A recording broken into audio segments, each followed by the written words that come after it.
정말로 이걸 다 할 수 있다고? 이게 말이 돼? 걱정하는 시간 아깝습니다. 여행 전문가 노란풍선이 시간을 아껴드릴게요. 저희 교회 지금까지 장애인 주일 예배를 이렇게 드린 것은 오늘이 처음입니다. 그래서 참 감사한 일이기도 하고 또 이렇게 할 수도 있었는데 라는 생각을 하게 되니까 미안한 마음도 듭니다. 하나님께 죄송한 마음도 듭니다. 여러분, 오늘 장애인 주일에 하나님이 우리에게 주시려는 것은 장애인들에 대한 우리의 관점을 바꾸는 것, 우리의 생각을 바꾸는 것이라고 깨달았습니다.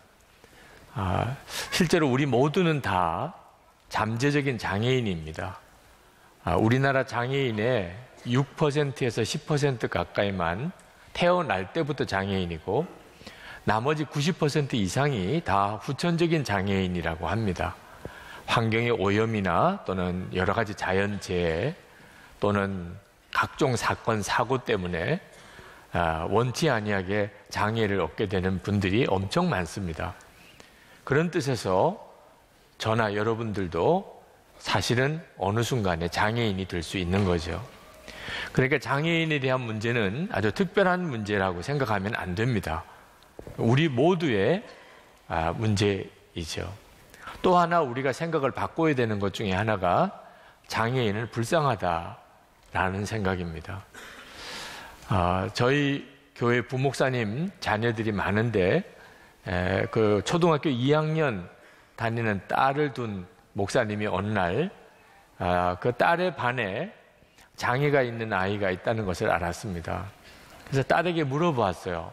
너는 그 장애가 있는 아이를 보면 어떤 느낌이 드냐? 그랬더니 그 딸이 저는 전혀 불쌍하다는 생각이 안 들어요. 목사님이 좀 가슴이 철렁 내려앉았대요. 그런데 그 다음 하는 이야기 때문에 더 놀랬대요. 나는 친구들을 보면 불쌍하다고 생각해 본 적이 없어요. 그 애도 내 친구거든요. 그런데 왜 그 애가 불쌍해요? 목사님이 그 딸의 이야기를 듣고 굉장히 마음이 부끄러웠다고 했어요. 어린 아이들이 때때로 어른들보다 더 어떤 일을 정확하게 본단 말입니다.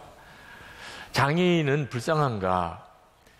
그건 우리가 하나님의 관점으로 장애인을 보고 있지 못하다는 뜻입니다. 요한복음 9장에 보면 한 번은 제자들이 나면서 보지 못하는 장애인을 보고 예수님에게 이렇게 질문을 했습니다.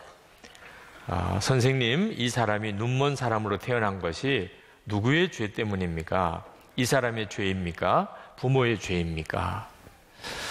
여러분, 얼마 전까지만 해도, 지금도 그런 분도 계시고 얼마 전까지만 해도 세계 모든 나라의 사람들이 다 이렇게 생각했습니다. 장애를 가지고 태어나면 무슨 죄가 있나 봐. 그 사람이든 그 조상이든 죄가 있으니까 저렇지. 그런 생각을 했었다니까요. 예수님은 단호하게 아니라고 말씀하셨어요. 3절 말씀에 주님 말씀하시기 이 사람이 죄를 지은 것도 아니요 그의 부모가 죄를 지은 것도 아니다. 하나님께서 하시는 일을 그에게서 드러내시려는 것이다. 이건 엄청난 관점이에요. 장애가 있는데 이건 하나님이 하시는 일을 드러내시려고 하심이라. 이건 사람이 가지는 생각이 아니에요. 그리고 오늘 우리의 주님이신, 우리 안에 오신 주님이 가지고 계신 생각입니다. 그러므로 예수님을 영접한 사람, 정말 예수님과 온전히 연합한 자는 예수님과 똑같은 생각을 합니다. 장애가 있는 사람을 보거나 자기에게 장애가 생겼을 때 이게 누구 죄 때문이라고 생각하지 않고 하나님이 하시는 일을 드러내시려고 하심이구나, 그렇게 생각한다는 겁니다.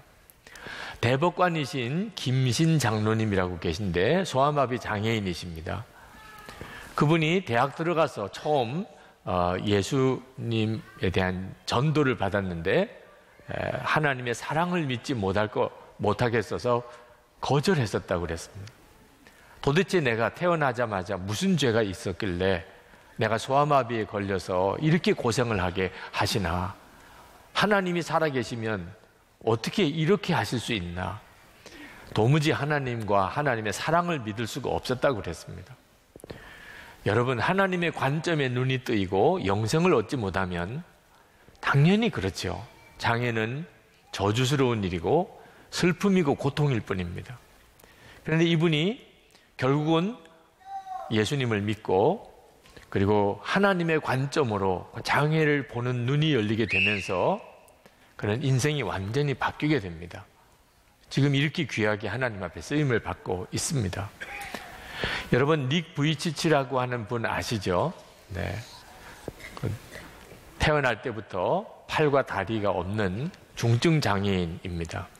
그런데 이 닉 부이치치는 지금 전 세계를 돌아다니면서 그가 행복 전도사, 동기부여 연설가로 정말 놀라운 활동을 하고 있습니다. 그는 결혼도 했고요, 아이도 둘이 생겨 있습니다. 이 닉 부이치치도 훌륭하지만 그 아버지가 훌륭하세요. 보이스 부이치치라고 하는 그분은 평신도 목회자이십니다. 20대 아주 젊은 부부가 아들을 낳았는데 팔과 다리가 없는 중증 장애 아예요. 그들이 받았던 충격이 얼마나 컸겠습니까? 그러나 그 상황 속에서 그들은 예수님 안에서 그 아이를 보는 눈을 가졌습니다. 그거 하나예요. 예수님 안에서 그 아이를 보았더니 그 아이는 절대로 슬픔의 아이가 아니었습니다. 하나님이 이 아이를 통해서 무슨 일을 하기를 원하실까? 그 생각만 하고 아이를 길러주었습니다. 이 보이스 부이치치가 쓴 책이 제목이 참 인상 깊습니다. 완전하지 않아도 충분히 완벽하다.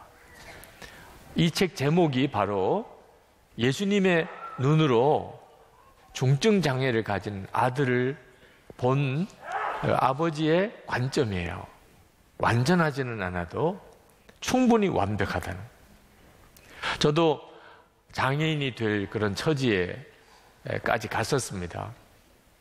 그날 저는 회심했지요. 예수님께서 정말 저와 함께 계시다는 것을 분명하게 믿음의 눈이 뜨였습니다. 그리고 기도가 완전히 달라졌습니다. 처음에는 장애인이 되는 게 그렇게 두렵고 슬펐는데 하나님께 제 오른쪽 다리를 바치겠다고 하는 기도를 하게 됐어요. 예수님께서 저와 함께 계시다면 그러면 충분하지. 그런 마음이 드니까 장애가 있고 없고는 문제가 안 되더라고요. 오히려 장애가 있게 되면서 내 마음대로 살지 않게 되고 이제는 진짜 주의 종이 될 수 있겠다는 생각이 드니까 그 기도를 드리면서 그렇게 감격스럽게 울었습니다. 하나님의 관점이 있습니다. 하나님을 믿는 사람은 하나님의 관점으로 문제를 보는 사람입니다. 예수님을 영접한 사람은 예수님의 생각으로 자기도 보고 다른 사람도 보는 것입니다. 이것이 바로 오늘 장애인 주일에 하나님께서 우리에게 주시려는 은혜입니다. 여러분, 우리가 진짜 걱정해야 되는 것은 육신의 장애가 아닙니다. 영적인 장애예요. 작가인 오인숙 선생님이라고 계십니다.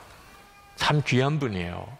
그분이 쓴 책 사랑은 사흘분의 설탕이에요 라는 제목의 책 속에서 그가 이런 이야기를 했습니다. 한 번은 장애인 선교단체에서 장애인들을 위한 찬양제를 연다고 시인이시니까 시 한 편을 좀 써서 와서 낭독해 줄 수 있겠느냐 그런 요청이 왔었답니다.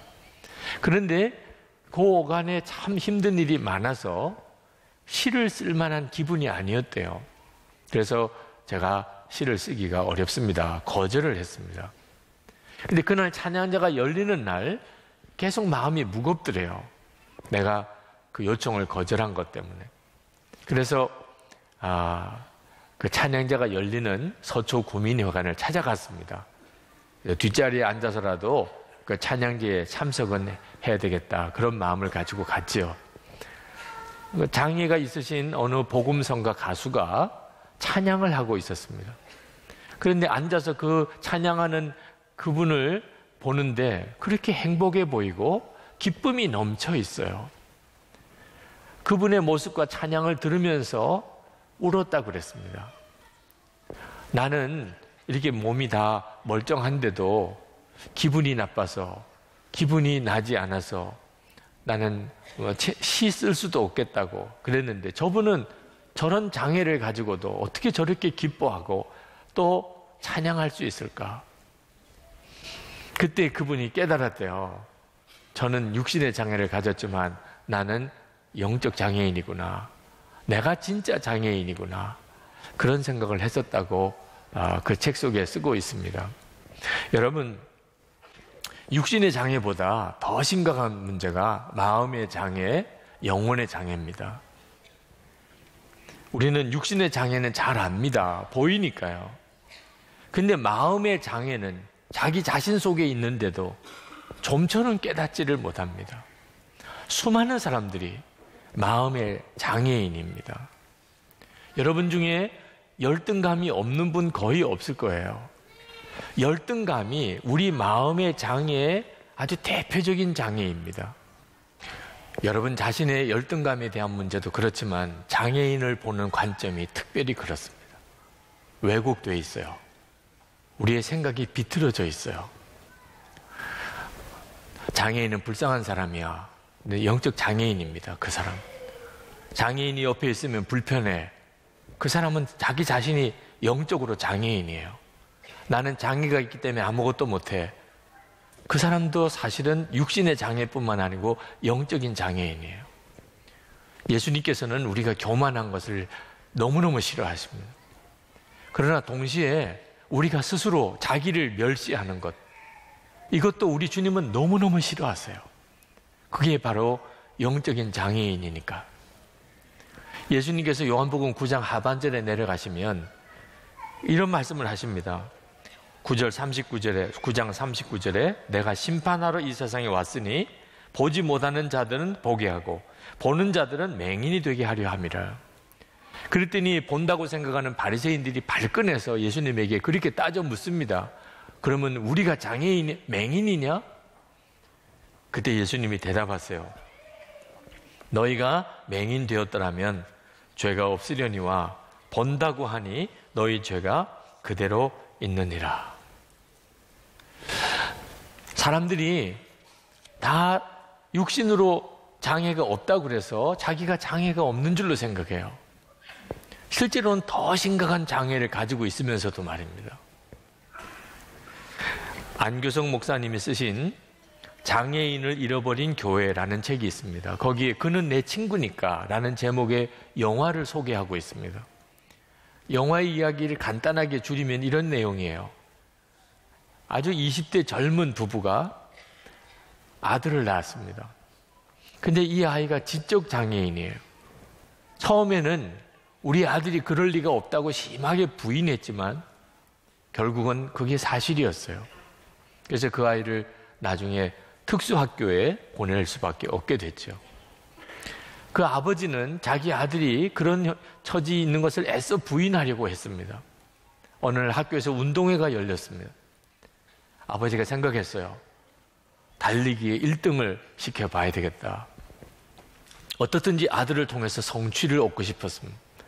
그래서 맹훈련을 시켰어요. 달리기 연습을. 운동회 날 50m 반환점을 돌아오는 달리기를 하는데 그 아들이 거기에 출전을 했습니다. 열심히 뛰었는데 2등으로 달리는 겁니다. 아버지는 속이 탔어요. 그 아이보다 더 잘 달리는 아이가 있었던 거죠. 그런데 결승점 10m점을 앞두고 1등으로 달려가던 아이가 넘어졌습니다. 둘째로 달리던 그 분의 아들이 1등을 하게 된 거죠. 그런데 넘어진 아이를 지나가다가 이 아이가 그냥 멈췄습니다. 그리고는 그 넘어진 1등으로 달리던 아이에게로 가는 거예요. 아버지는 속이 탔어요. 빨리 달리라고, 빨리 달리라고. 그 쓰러진 아이를 일으켜주는 동안에 뒤에 오던 아이들이 결승점으로 골인을 했습니다. 나중에 그 아버지가 아이에게 야단을 쳐요. 너 왜 그때 멈추었던 거야? 그때 그 아이가 아버지에게 한 이야기가, 그는 내 친구니까요. 친구가 넘어졌는데 이렇게 줘야 되잖아요. 여러분, 이 아들이 장애인이에요? 아버지가 장애인이에요? 이게 바로 마음의 장애가 있는 걸 말하는 겁니다. 그 아버지는 충격을 받았어요. 아들의 말에, 그는 내 친구잖아요. 가서 아이스크림을 잔뜩 사가지고 와서 그 학교 아이들에게 다 나눠줬다는 겁니다. 여러분, 장애인은 하나님이 하시는 일을 드러내는 사람이라고 성경은 말했습니다. 예수님이 그렇게 말씀하셨어요. 도대체 장애인을 통해서 하나님이 무슨 일을 드러내실까? 아주 다양합니다. 뭘 어느 하나라고 말할 수는 없어요.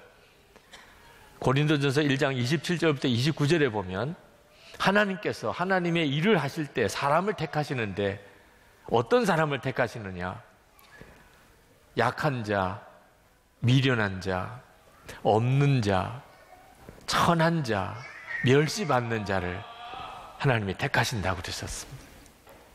그러니까 하나님이 하나님의 일을 하실 때 사람을 택하는 기준을 보면 장애인이 훨씬 하나님의 기준에 맞다는 겁니다. 야곱이 그랬어요. 이스라엘의 믿음의 조상 야곱은 하나님을 만나고 씨름하다가 다리가 위골된 장애인입니다. 고린도후서 12장에 보면 사도 바울, 그에게는 육체의 가시가 있었다고 그랬습니다. 일종의 장애지요.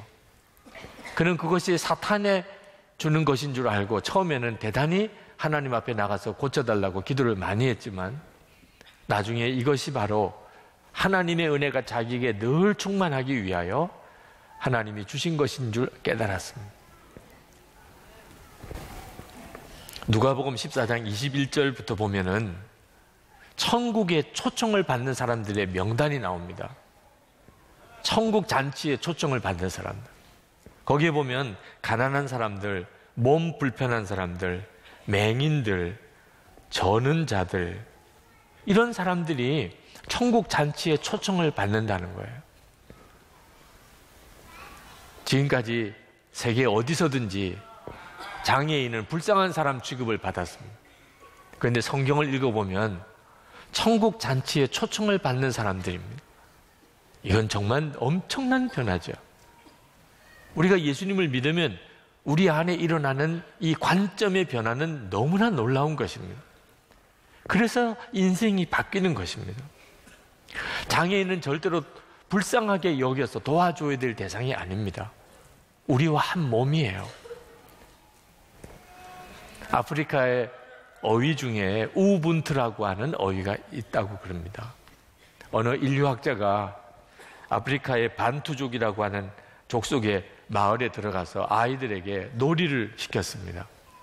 저 결승점에 아프리카에서는 먹어보기 힘든 아주 맛있는 딸기를 한 바구니 갖다 놓고 아이들에게 누구든지 가장 빨리 달려서 저 결승점에 들어간 아이에게 이 딸기를 다 주겠다, 다 먹게 해주겠다고. 그리고는 아이들에게 달리기 시합을 시켰는데 아이들이 눈이 반짝반짝거려지더래요. 그리고 출발 신호를 했는데 이 학자가 깜짝 놀랐습니다. 아이들이 다 옆으로 손을 내밀어서 전부 다 손에 손을 잡고는 똑같이 뛰어가기 시작하는 겁니다. 장애아도 있었고 달릴 줄 모르는 어린아이도 있었지만 누구 하나 예외 없이 다 1등으로 결승점에 들어갔습니다. 그래서 그 딸기를 다 나눠 먹었어요. 이 학자가 그 아이들에게 물었습니다. 너희들은 어떻게 이렇게 했냐? 그때 아이들이 대답했어요. 한 사람만 기쁘면 다른 애들은 다 슬프잖아요. 우리는 우분투인걸요. 여기에 우분투라는 것은 우리가 함께 하기 때문에 내가 있다, 그런 뜻입니다. 함께 있기 때문에 내가 있는 거예요. 장애인은 우리가 불쌍하게 여기고 그를 도와줘야 될 대상이기보다는 우리예요. 그냥 그가 있기 때문에 우리가 있는 거고 우리가 있으니까 그가 있는 겁니다. 성경에서 교회는 몸에 비유했습니다. 몸에는 여러 지체가 있죠. 어느 지체도 귀하지 않은 게 없습니다. 장애인도 우리와 똑같은 한 몸의 지체인 거죠. 이것이 바로 하나님이 오늘 우리에게 말씀하려고 하는 것입니다. 몇 년 전입니다. 저희 교회 다니는 중증 이 지체 장애인 청년이 있었습니다. 근데 집이 저 강북이에요. 거기서 여기까지 예배를 드리러 오는 일이 매번 너무 힘이 들었습니다. 결국은 집 가까운 곳에 있는 교회를 찾아가야 했었습니다. 한 번은 교회에 와서 만났어요. 그리고 자기가 다닐 교회를 정했다고 그러면서 인사를 해요. 이제는 그 교회를 나가게 됐다고. 근데 제가 깜짝 놀라는 이야기를 들었습니다. 그 교회에 이 청년이 갔어요. 그 교회는 우리 교회와 비교할 수 없이 규모가 작은 교회입니다. 그런데 목사님과 장로님들이 이 중증 지체 장애인이 교회에 온 것 때문에 회의를 했습니다. 그리고는 그 청년이 2층에 있는 예배당에 와서 예배 드릴 수 있도록 엘리베이터를 만들었다는 거예요. 너무나 좋은 교회 갔다고, 참 좋은 교회를 만났구나. 그리고 축복을 해 주었습니다. 그러면서 참 부끄러웠어요. 우리는 그렇게까지 우리와 한 지체인 장애인들을 위해서 그렇게까지 했는가? 저는 올해 우리 교회에서 한 일 중에 가장 하나님이 기뻐하실 일, 가장 잘한 일이 하나 있다고 생각합니다. 그것은 장애인들을 위한 주간 예수마을 학교를 연 겁니다. 장애인들은 학교를 다닐 때는 학교를 다닐 수도 있지만 학교를 졸업할 때가 되면, 성인 장애인이 되면 갈 데가 없어요. 일터가 있으면 직장에도 갈 수 있지만 꼼짝없이 집에만 있어야 합니다. 여러분, 이런 가족이 있는 그 가정을 상상하실 수 있겠습니까? 그 가족들이 겪는 어려움을 이해할 수 있겠습니까? 그리고 그런 장애를 가진 그 사람의 답답함을 이해할 수 있겠습니까? 그런 우리 교우들이 있음을 알면서 교회가 그냥 있을 수는 없다는 생각이 들었습니다.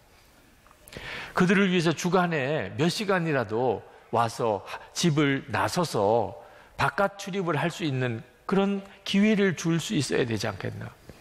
그리고 그 부모들이 조금이라도 쉬거나 또는 급한 일을 할 수 있는 그런 시간을 갖도록 해드려야 되지 않겠는가. 그러면 교회 안에 주간 우리 장애인 학교를 열어야지요. 함께 살 수 있는 단계까지는 못 가더라도 주간 학교는 열어줘야 되지 않겠는가. 여러분도 아시다시피 우리 교회는 공간 부족 현상이 굉장히 극심합니다. 마음은 있지만 공간을 만들기가 어려웠어요.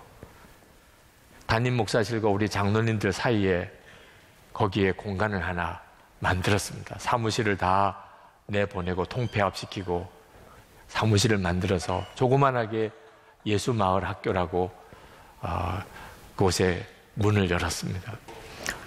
우리도 모르는 사이에 왜곡된 생각을 가지고 있는 마음의 장애인, 영혼의 장애인이 어떤 것에 대해서 하나님 앞에 고백하고 우리를 치유해 주시기를, 그리고 우리가 정말 하나님이 기뻐하시는 그런 교회 공동체, 장애인들도 한 몸이라고 느끼고, 그리고 하나님께서 영광 받으시는 교회 공동체가 될 수 있게 되기를